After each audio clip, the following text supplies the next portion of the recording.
I wanted to clarify a confusing concept in this video that originally tripped me up, but I eventually got it. So there was this question proposed by Prime Nunes. It was called, find all integer solutions to the equation x squared minus y squared squared is equal to 1 plus 16y. And I'm going to play a very small clip of this video to elaborate something.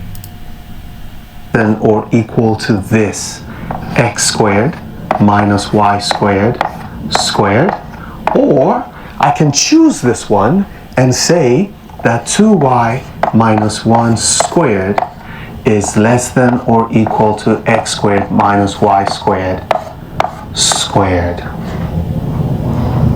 Beautiful. Now, which of these am I supposed to choose? And this was where I got insufficient funds in my account, because I picked this one because this is dominant over this. 2y minus 1 is closer here, so this leaves out many options. So this is actually the better option, but the first time I did it, I picked this one. Okay, so let me elaborate this part because this confused many people who were watching this video.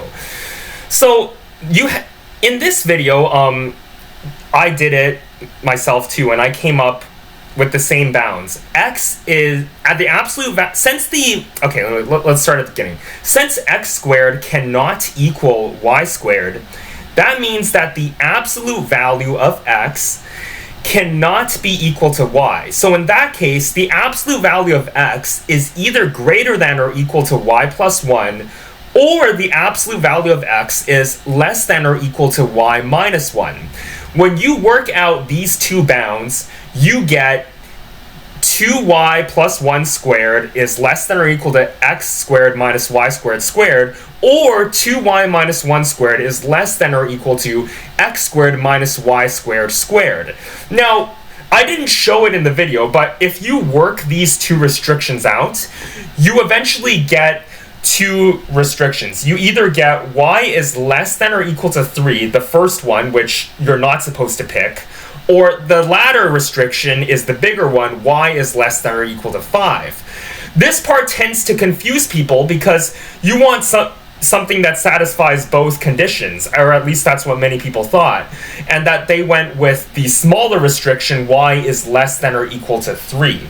And to be very honest with you, I understand why you would feel this way. Most of the times, when you have two overlapping restrictions, you need to choose the smaller one that satisfies both conditions. An example of this would be, let's say you need to find all positive integers that are smaller than 7 and smaller than 5. Well, you choose x equals 1, 2, 3, 4 because x is less than 5 is the smaller bound that satisfies both bounds. The problem is the model you're using does not fit this question. The question here introduces something called conditional bounds, which means if A, then B. Let me give you an example to tell you what I'm talking about. Let's say you know for sure that a class has students that are all under the age of 20, and you know that all male students are under the age of 18. Now, it would be incorrect to say that all students in the class are under the age of 18 because you might have a female student that is 19 years old. The problem is the conditional bound that male students are under the age of 18. So therefore, you need to pick the bigger bound and say all students are under the age of 20. So here, you had two conditional bounds. And because of these conditional bounds, you came up with y is less than or equal to 3 and y is less than or equal to 5. These are not unconditional bounds. If you do go by the first restriction, you get the smaller bound. And if you go by the second restriction, you get the bigger bound.